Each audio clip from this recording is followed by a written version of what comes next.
ఓం సాయిరామ్. శ్రీ సచ్చిదానంద సమర్థ సద్గురు సాయినాథ్ మహారాజ్‌కి జై. మన సాయి కుటుంబ సభ్యులందరికీ నమస్కారం అండి. ఎలా ఉన్నారు? ఏం చేస్తున్నారు? మీరందరూ కూడా సంతోషంగా, క్షేమంగా, ఆరోగ్యంగా ఉండాలని, సాయినాథుని యొక్క ఆశీస్సులు మనపై ఎప్పుడూ ఉండాలని మనస్ఫూర్తిగా ఆ సాయిని వేడుకుంటూ ఈరోజు వీడియోను మొదలుపెడుతున్నాను. ఇక ఈరోజు వీడియోలో బాబాగారి సందేశం ఏమిటి అంటే, అశ్రద్ధ చూపకుండా చూసిన వెంటనే ఈ సాయి చేతిని ఒక్కసారి తాకి చూడు. ఆ క్షణమే నువ్వు వినబోతున్నటువంటి శుభవార్త గురించి తెలుసుకో అంటున్నారు. మరి ఈ సందేశానికి ఉన్నటువంటి అర్థం ఏమిటో తప్పకుండా తెలుసుకుందామండి. అంతకన్నా ముందు మన ఛానల్ కనుక కొత్తగా ఎవరైనా చూస్తున్న వారైతే ఛానల్‌ను సబ్స్క్రైబ్ చేసుకొని, వీడియో కనుక మీకు నచ్చితే తప్పకుండా లైక్ చేసి సపోర్ట్ చేయండి ఫ్రెండ్స్. బాబాగారి సందేశం గురించి తెలుసుకుందాం. ఈరోజు అశ్రద్ధ చూపకు. చూడగానే ఈ సాయి చేతిని ఒక్కసారి తాకి చూడు. నువ్వు కోరిందే నీ చేతిలో పెట్టబోతున్నాను. మనస్ఫూర్తిగా ఈ సాయిని తలుచుకొని నేను చెప్పే మాటలను పూర్తిగా ఆలకించు. నిన్ను పట్టించుకోవడం లేదని నాపై అలిగావా? లేదంటే నీ చెయ్యి విడిచిపెట్టానని నన్ను నిందిస్తూ కూర్చున్నావా? నేనెప్పుడూ కూడా నీ చేతిని విడిచిపెట్టిందే లేదు. నేను నీతోనే ఉంటున్నానని పదే పదే చెప్తున్నా కూడా నువ్వే నాపై నమ్మకాన్ని కుదుర్చుకోవడం లేదు. నీ వెంటే నేను ప్రతి క్షణం ఉంటున్నాను అని ఎన్నోసార్లు నిరూపించాను. అయినప్పటికీ నువ్వు మాత్రం నన్ను పరిపూర్ణంగా నమ్మలేకపోతున్నావు. నువ్వు ఏ పని చేసినా అది విజయం పొందేలా నీతో ప్రయత్నం చేయిస్తుంది ఎవరు? ఈ సాయి కదా! మరి అంతగా నీతో ఉండేటటువంటి నాకు మరి ఈ బాధలు, కష్టాలు ఎందుకొస్తున్నాయి బాబా? మరి ఒకవేళ ఈ బాధలు, కష్టాలు నా చెంతకు వస్తున్నప్పుడు మరి నువ్వు చూస్తూ ఎందుకలా ఊరుకుంటున్నావు?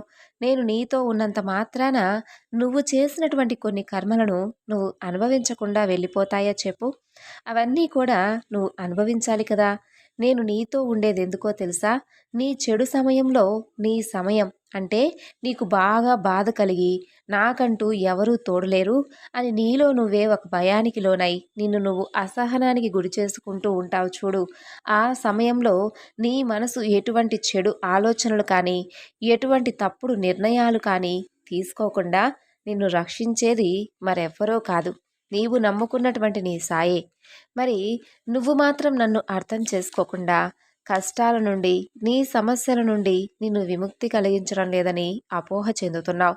నీకు అవసరమైనవన్నీ కూడా సమకూర్చడం లేదని బాధపడుతూ ఈ విధంగా ఆలోచిస్తూ ఉండడం మంచి పని కాదు. అసలదు అది ఎంతవరకు నిజమనేది ఎప్పుడైనా ఒక్కసారి ఆలోచించావా? ఇంత కష్టకాలంలో కూడా నువ్వు ఈ రోజు వరకు ఇంత ధైర్యంగా నిలబడ్డావు అంటే అందుకు నా నుండి నీకు ఎన్నో సహకారాలు లభించాయి కాదంటావా? నువ్వే ఒక్కసారి ఆలోచించు. ఆ విషయం నీకు ఏదో ఒక రోజు తప్పకుండా గుర్తుకొస్తుంది. నేనే కనుక లేకపోతే నీకున్నటువంటి ఎన్నో సమస్యల్లో ఈ పాటికి నువ్వు చిందరవందరగా చిక్కుకొని నరక యాతనకు గురయ్యేవాడివి. అయినప్పటికీ నేను నీకు ఎన్ని సహకారాలను అలాగే ఎన్నో సహాయాలను అందించి మాత్రం ఏం ప్రయోజనం? కేవలం నీ సహాయాన్ని నువ్వు పొందినప్పుడు మాత్రమే నాపై ఆహా నా బాబా నాకు సహాయం అందించాడు అని అనుకుంటావు. తర్వాత మరలా ఏదైనా సమస్య కానీ లేదంటే ఏదైనా చిన్నపాటి కష్టం వస్తే ఇక వెంటనే ఏమీ ఆలోచన పెట్టుకోకుండా బాబా ఎందుకు ఇలా చేస్తున్నావు? అసలు నువ్వు ఉన్నావా? నువ్వే ఉంటే నాకు ఈ సమస్యలు కష్టాలు ఏమిటి బాబా అని నన్నే వ్యతిరేకంగా మాట్లాడతావు. మరి అటువంటప్పుడు నేను నీతో ఉన్నట్లా లేనట్లా నేనే కనుక ఈ కర్మలన్నీ ఇప్పుడే నీ నుండి తీసివేసినట్లయితే నువ్వు వాటిని మరలా మరలా అనుభవించి తీరవలసి వస్తుంది. కానీ నేను అనుకుంటున్నదేంటో తెలుసా? ఇన్ని రోజుల్లో నీకున్నటువంటి చెడు కర్మలన్నీ కూడా తీసివేసి వాటి స్థానంలో చిరకాలం మంచి స్థానాన్ని నీకిద్దామని నేనెంతో ప్రయత్నం చేస్తున్నాను. అందువలన నువ్వు జీవితంలో ఎంతో ఆనందంగా, సంతోషంగా జీవిస్తావు. అదే కదా నేను ఆశపడుతున్నాను. అందుకోసమే నేను కొన్ని రోజులు నువ్వు బాధపడినా పర్వాలేదని ఎలాంటి నిర్ణయాలు తీసుకోకుండా అలా చూస్తూ ఉన్నాను. కానీ అవి కూడా నిన్ను ఎక్కువగా బాధించేలా కాకుండా కేవలం కష్టాలు, సమస్యలు అలా వచ్చి నిన్ను పలకరించేలా చేస్తున్నాను. ఇక నుండి ఏ జన్మలో కూడా నీకెలాంటి కర్మలు అనేవి అంటవు. ఎందుకో తెలుసా? ఈ జన్మలో నీవు తెలిసి కానీ, తెలియక కానీ ఎవరికి ఎలాంటి కీడు చేయలేదు. ఎవరి చెడు కోరుకోలేదు. ఎప్పుడూ అందరి మంచే కోరుకున్నావు.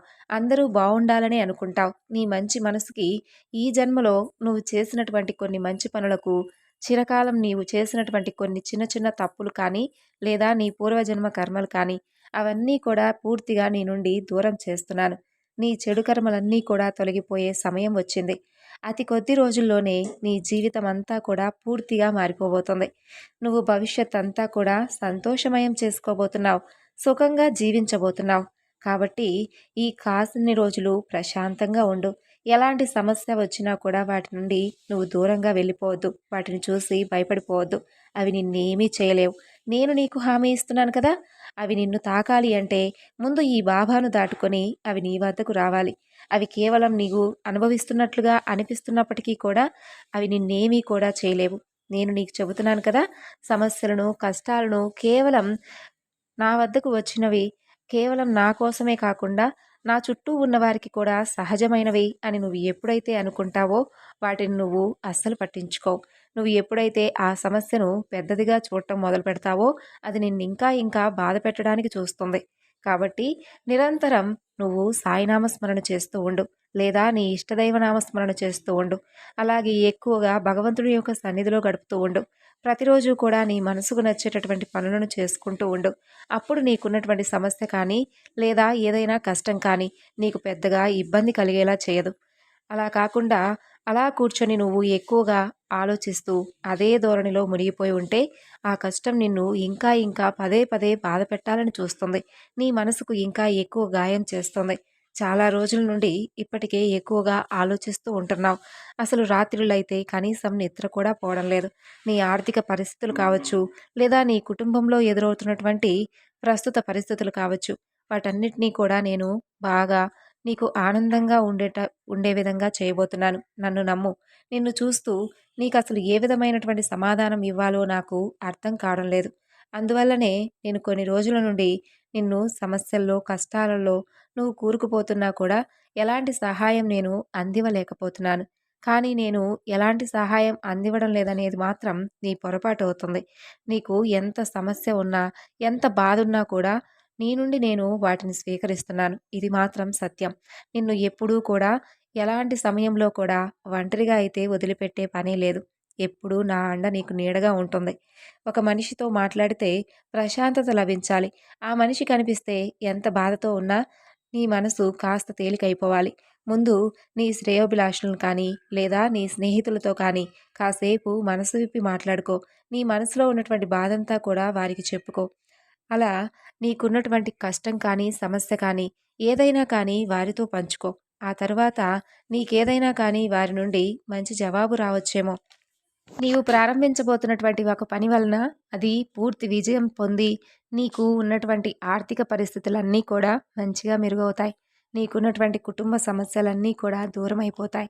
ఇన్ని రోజులు కూడా ఎంతో ఆశగా ఎదురు చూస్తూ దాని గురించి ఎంత విచారిస్తూ ఉన్నావో ఆ పని పూర్తవుతుంది. ఆ ఆలస్యం నీకెంత అద్భుతంగా మారబోతుందో చూసి నువ్వే ఆశ్చర్యపోతావు. నేను నిన్ను తప్పకుండా ఆశ్చర్యపరిచేటటువంటి సమయాన్ని నీకు బహుమతిగా ఇవ్వబోతున్నాను.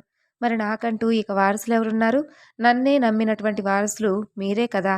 మీ ఆలోచనలు, మీరు చేసేటటువంటి ప్రతి పని నా కోసం వినియోగించండి. నేను కూడా ఎప్పుడూ మీ వెంటే ఉండి పిలిస్తే పలుకుతూ ఉంటాను. నేనెప్పుడూ మీ నుండి కోరుకునేది మీకు తెలుసు. అదే మీ ప్రేమ, మీ నమ్మకం. ఇక మనం చేసేటటువంటి పనులన్నీ కూడా బాబాకు సంబంధించినవై ఉండాలి.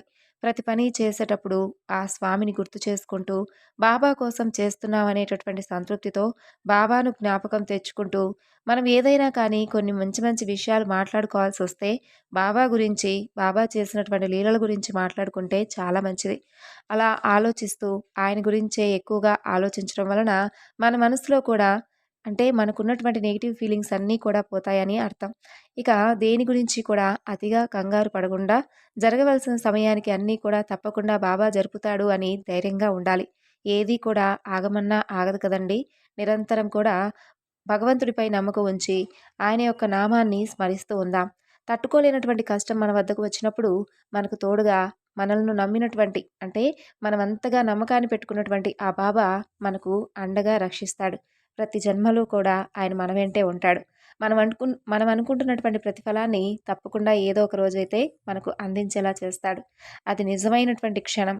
అప్పుడు మనం నిజమైనటువంటి సాయి భక్తుడిగా నిలిచి ప్రతి ఒక్కరం కూడా ఎంతో గౌరవంగా నలుగురిలోనూ ఉన్నతంగా జీవిస్తాం. విజయం తప్పకుండా మన సొంతం అయ్యే తీరుతుంది.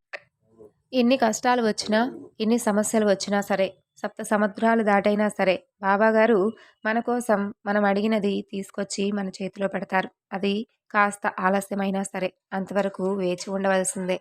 సో విన్నారు కదండి బాబాగారి సందేశం. ఈ సందేశం మీ అందరికీ కూడా నచ్చింది అనుకుంటున్నాను. నచ్చితే తప్పకుండా మరికొంతమందికి షేర్ చేయండి. మరొక చక్కని బాబాగారి సందేశంతో మళ్ళా కలుసుకుందాం. అంతవరకు నమస్కారం. ఓం సాయిరామ్. సర్వే జనా సుఖినో భవంతు.